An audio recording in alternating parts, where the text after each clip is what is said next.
What is going on, guys? Matt Downs with Daily Grind Fantasy Sports here to give you the edge for this Dolphins vs. Jaguars London slate on DraftKings. Cannot wait to break it down. If you guys are brand new to this channel, we provide both free and paid content for all daily fantasy sports across all sports. If you could please show your support by hitting that subscribe button, notification bell, and of course smashing that like button for all of our future NFL content.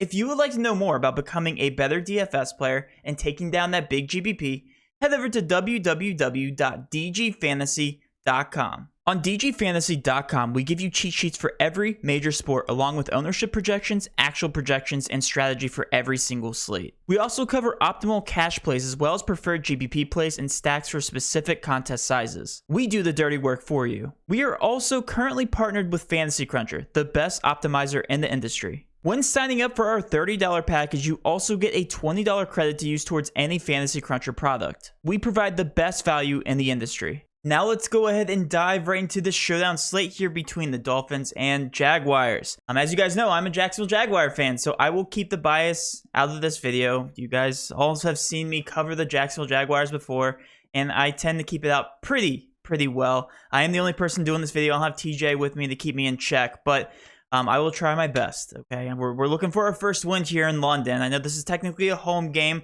We are still a 3-point underdog at home again, if you want to consider London home. Not really, but the Jags actually do perform, usually well in London. So for what it's worth, if you believe in that type of narrative, feel free to do that. I don't believe in any type of narrative like that. By the way, when Blake Bortles was still the quarterback, that's when they did better. But anyway, all that besides the fact, it's a 47 over/under, which is pretty low scoring. 3-point favorite, like I said here. The Dolphins are projected to score 25 points as opposed to the Jaguars 22. I think we have a slight shot here to win this game, get the first one on the season, and prove that we're not the worst team in the NFL. But I will say that the Dolphins defense is probably more in play than the Jacksonville Jaguars just because they are so bad defensively. That is the one thing that keeps the Jags from winning a game is their horrible defense.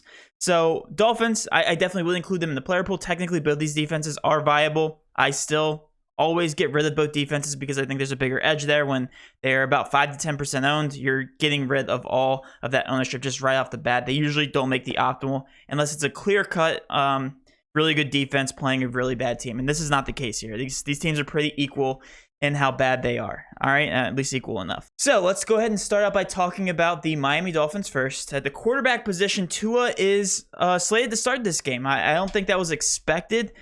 He is questionable technically for week 6, but Brissett is technically out. Well, I think he's actually questionable, but they're leaning towards ruling him out, and now Tua should start. So whatever you believe, Tua, fantasy-wise is really not that good of a quarterback. He's a very good game manager. We know from last season, I mean, he's scoring in the teens most of the time. He did have that one ceiling game, 31 points. This is a very bad Jacksonville team. Regardless, I think you need to have Tua in your cash lineups just because, if this team is going to get it going offensively, it's going to be through him. 10.4K, it's either that or it's going to be Myles Gaskin here at 9.4K. Let's go ahead and talk about his price tag because at 9.4K, that seems a little too much. And if I would, if you would have told me that he was 9.4K, but before last week, I would have been like, you're crazy. I would never play Gaskin at $9,400, but it looks like he got a majority of the time here in the game versus Tampa Bay. I want you to pay attention to the stat line. He got 10 targets and 10 receptions for 74 yards and 2 touchdowns, okay? So that was the reason why he got a huge high-scoring fantasy game. He also only got the ball 5 times for 25 yards. So don't let this stat line fool you. He's still not getting the amount of carries that we expected them to in this offense. So at 9.4K, he's still a very risky option. Now, if we look at this in terms of the snap count percentage from last week, he got, let's scroll down here, 69%. Nice of the snap counts here. And then if we keep scrolling down here to Ahmed, he got 20%, and then Malcolm Brown 9%, which was a huge drop off from his previous week. We were used to seeing him getting 30, 12, 41, 67, then a huge drop off here at 9%. You can also say that this had to do with game script because Tampa Bay was down, or they were up rather, 45 to 17. That's how much they won that game by. So Gaskin was out there, primarily as a pass catcher. As you can see, he got 10 targets, got 10 receptions. So all of that factored in, Myles Gaskin is still the lead back. I just don't think he's as good as what last game was telling us, okay? 31.9 points. I don't think that happens again. It's a very bad Jacksonville defense, but I do think these other guys are more in play. they're more in play than they were last game. So Malcolm Brown here at $2,000. I still think that's a fantastic value play. If we're going to see 30% of the snaps, he only has to get the 4 DK points. He's covered that in his past 2 games, or got close to it. 3.7 points, 9.1, and he was pretty much non-existent. He was non-existent here against the Bucks, only being on the field 9%, but I do think he plays more than 9% here. Same thing for Ahmed at $1,200. Like, I think these guys are viable for GPPs. Myles Gaskin will definitely be, cash viable at 9.4K. It's just, I could easily see this chalk just busting for Myles Gaskin just based on volume alone. So let's go ahead and switch over now to the wide receiver picture. This is a very clear-cut picture, and this has a lot of value to go around. I'm going to say that because of Devontae Parker here. He was at 8.4K. He is now doubtful to play. Oh, it says he won't play. So he was doubtful the last time I looked at his injury report. He will not play, 8.4K. So that opens up a ton of value because the next highest owned guy or next highest price guy is going to be Jalen Waddle here at 7.2K. And if we look back at last week without Devontae Parker, he didn't play last week. Jalen Waddle played 80% of the snaps. That's something you love to see from a 7.2K price tag, and on a team that's favored to win. So Jalen Waddle is by far my favorite cash option on the slate. I feel like he's the most straightforward. But these other guys could easily also get involved. We have Preston Williams. If we take a look at his snap counts, Preston Williams played 74%, so right below Jalen Waddle. Jalen Waddle didn't have a great game last game. Preston Williams had a better game, got 5 targets for 3 receptions. So I love the value here. I'm going to go ahead and give him a check mark between Preston Williams and also Albert Wilson. Albert Wilson technically played 20% of snaps, I believe. Albert Wilson played 22% of snaps at an $800 price tag. So plenty of value to go around. I don't even hate a 3-man stack here at the wide receiver position just to guarantee that you're getting some sort of value out of the Miami Dolphins. I'm taking advantage of Devontae Parker being out. I mean, the ball has to go somewhere. And we know that Tua's not the best player in terms of fantasy, but if he spreads the ball around, then yes, these guys could easily eat. And I just love their price tags. They're by far my favorite value plays here on the slate versus the horrible Jacksonville Jaguar defense there. So love all 3 of those guys. Travis Fulgham, not really in play. But Albert Wilson, Preston Williams, and Waddle, love them all equally as much. I think Jalen Waddle obviously has the highest ceiling since he's their number 1 option. And $7,200, that's a great price tag to have at being a number 1 wide receiver option. I also really like the value here with Gesicki. Keep in mind, Gesicki has been playing with Brissett at $6,800. He's looked fantastic. With Tua, it's been a whole different ball game. I mean, we're talking about the first 2 weeks he didn't get a catch. He got 7.1 points. Keep in mind, he had Tua as his quarterback. And then these last 3 weeks with Brissett, 18.6, 16.7, and 8.3 points. That's a huge step up from what we saw with Tua. I mean, if we look back to last season, he had a couple good games, but other than that, very, very grounded. So that's one thing to consider. I'm not a huge fan of Gesicki as much as I am the other wide receivers. But then also taking a look at Durham Smith. If we take a look at his snap counts, they're actually pretty impressive, playing 67% of the snaps. And he's actually been doing very well given his price tag. $600, he only has to get to 1.2 points. He's covered that price tag the past 2 games, 2.6, 4.3. He even has covered it in every other game but 1 here versus the Raiders. Didn't get a catch there in that game. But at $600, love him for value. If I had to name my favorite value plays just on the slate in general, it's going to be Waddle, Preston Williams, Albert Wilson, and then following up here with Smith. Okay, I'll just say that before I even get to the Jag side. But I love the value over here on the Miami Dolphins.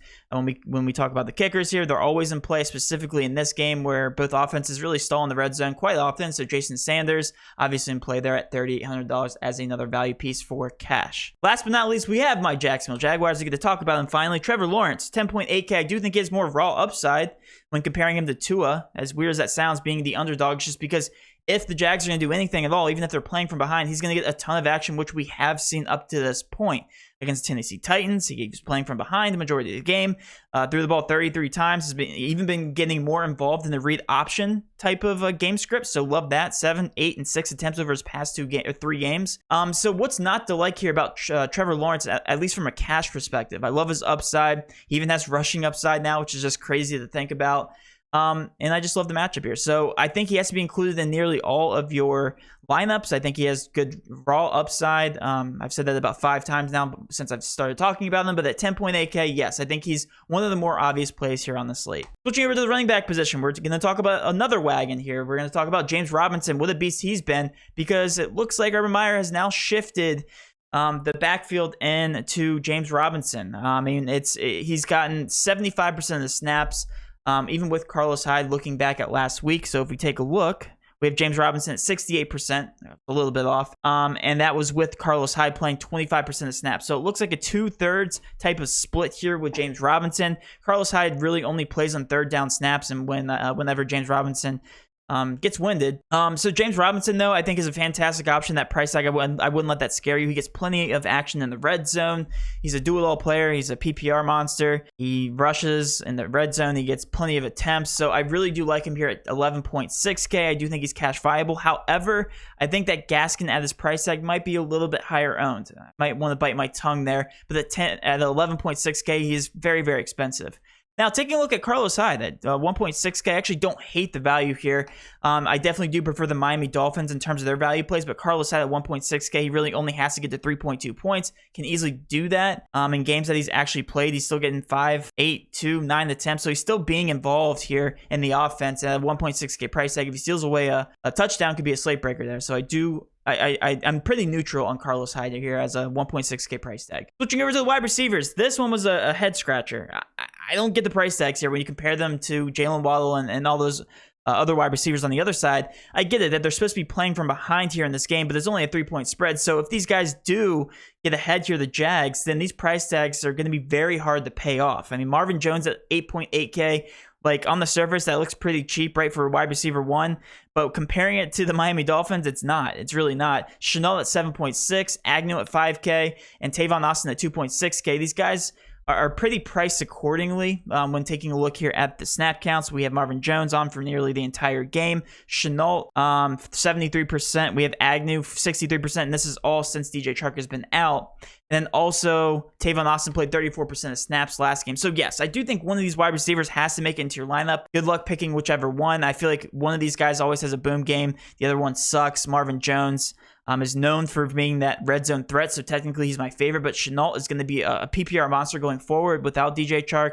So you can really make a case for any one of these guys. I do think you have to include them. I don't think they're cash necessary. I don't think you need them in your cash lineup, but I think for GBPs, you have to have exposure to at least one of these wide receivers if you're playing bigger GBPs. And then last but not least, we're going to talk about the tight end picture. Dan Arnold has been a newer addition to the Jacksonville Jaguars, and he looked like a beast. The reason why they traded for him in the first place, it was a bad trade, I will admit that, but I do like what I've been seeing individually from Dan Arnold here. 11.4 points, didn't even score a touchdown.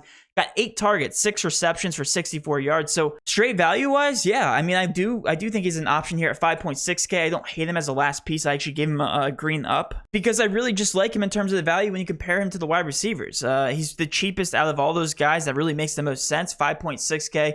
Really do like the price tag here on Dan Arnold. Again, I do prefer the Miami Dolphins still more than Dan Arnold. And then Jacob Hollister is another punt play. I don't love him. The only reason he paid off his price tag is because he caught that lone touchdown. That was his only catch of the day, so I wouldn't let that fool you. Jacob Hollister really isn't as involved as he has been.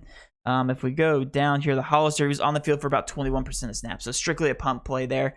1K, did catch a touchdown, whatever. Yeah, he's just an okay play if you're going to play any value plays. But yeah, that's it, guys. That will cover the slate. Feel free to favor the Miami Dolphins on the slate.